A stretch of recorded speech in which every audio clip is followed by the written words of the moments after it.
Yeah. It's happening. Love that story. Love that story. And loved today. Oh, It yes. was nice. So nice. That was great. It was like a great kickoff to the work. Let's do it again tomorrow. We can. And we're going to rinse and repeat a few more times this week, but we have some minor changes that we'll talk about.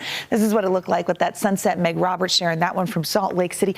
Roulette is just such a risky game. It's going to live rent-free in my head. Friends, wow. All right, Meg Roberts with the great photo. You know, the heat that we've seen, we had a break from yesterday, but we look at the excessive heat warnings towards Chicago and the Midwest, and you go, okay, we've dealt with that this summer, but closer to home, we've been seasonal. We hit those average temperatures today. It was crazy how quickly we bounced back. Yesterday, 10 degrees below seasonal norms, and then today we're right back to average. Black Desert, time-lapse video showing the sun going down. We had hazy sunshine in the south, but the temperatures in St. George hit 98. That's exactly where they should be this time of year. Also right on the money, Salt Lake at 89. That's our average, and we got right back to it, jumping back up 10 degrees as we made it through today. 80s and 90s on the eastern side of the state. As we head into tonight, we're going to watch those numbers fall into the 70s and then eventually bottom out along the Wasatch Front in the mid to upper 60s. That's right where we should be, so we're on target. We're going to repeat similar conditions, what we saw today, as we head into the midweek.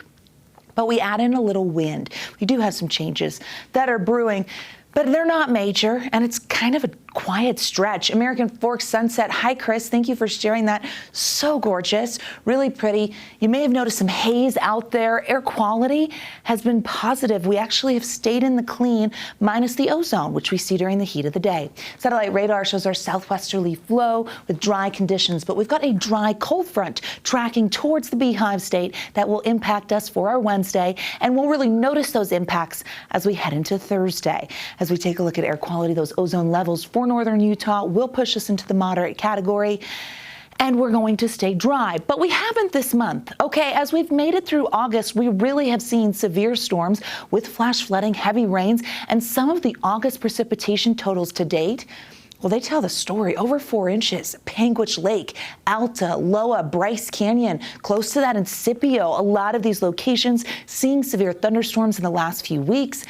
More than 3 inches in Sunnyside, Alpine, Farmington, Heber, Kaysville. Remember that storm that rolled through Syracuse? Yeah, that delivered and brought some flooding to Kaysville. They're just under 2 inches for monthly precip. When it comes to Salt Lake and St. George, we're above average for the first time in Salt Lake City since April. In St. George, we picked up almost an additional inch to the monthly average. Different story in places like Logan and Cedar City, below average in Cedar City, so storms favoring certain spots, and then right on the money up there in Cache Valley where we should be, which is a win, especially when you're talking about dry months and August. Long-range futurecast shows us our next chance of precipitation. So we get our dry front coming through.